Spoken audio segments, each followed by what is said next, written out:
एक लड़की जिसको मिला 50 लाख का पैकेज, लेकिन उसने एक पल भी नहीं लगाई उस पैकेज को लात मारने में।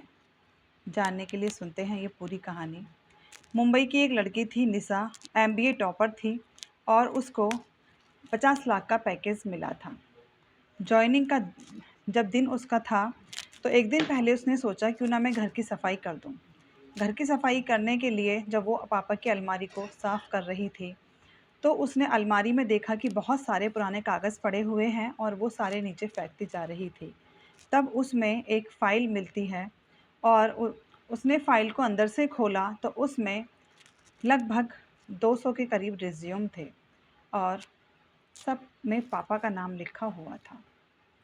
1998 से लेके 2000 तक के रिज्यूम थे और चपरासी, ड्राइवर, सिक्योरिटी गार्ड, माली, कितनी ही ऐसी छोटी नौकरियां थीं जिनके लिए वो रिज्यूम बने हुए थे और सब पर लिखा हुआ था रेड पेन से रिजेक्टेड।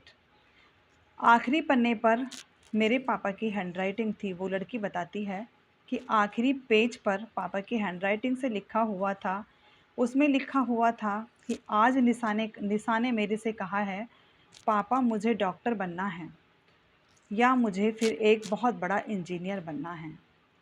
और जबकि 10वीं की फ़ीस 30,000 रुपये थी और मेरे पास तो सिर्फ 2,000 रुपये महीने की इनकम है। कल से मैं नौकरी ढूँढूँगा और नौकरी ढूँढने के बाद बेटी का सपना पूरा करूँगा, क्योंकि जो मेरी बेटी का सपना है वो बहुत बड़ा है और जो मेरी उम्र है वो बहुत बड़ी नहीं है। पापा की हैंडराइटिंग को देखकर निशा फर्श पर बैठ जाती है और उसकी आंखों से टप टप आंसू टपकने लग जाते हैं।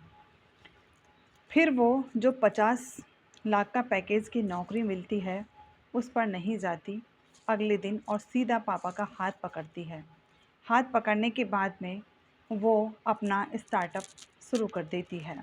अपना स्टार्टअप शुरू करने के बाद में अपने पापा को भी वो अपने साथ ही लगा लेती है और उसके बाद में जो उसका स्टार्टअप था उसका नाम था रिजेक्टेड सीवी और वो उन लोगों को जॉब दिया करती थी जिनको कंपनियां रिजेक्ट कर देती थी।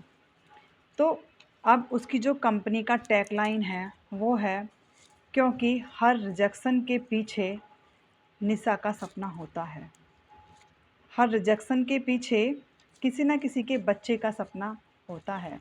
अब ये कहानी हमें क्या सीख देती है कि तुम्हारी हर सफलता के पीछे किसी का 100 बार रिजेक्ट होना लिखा होता है।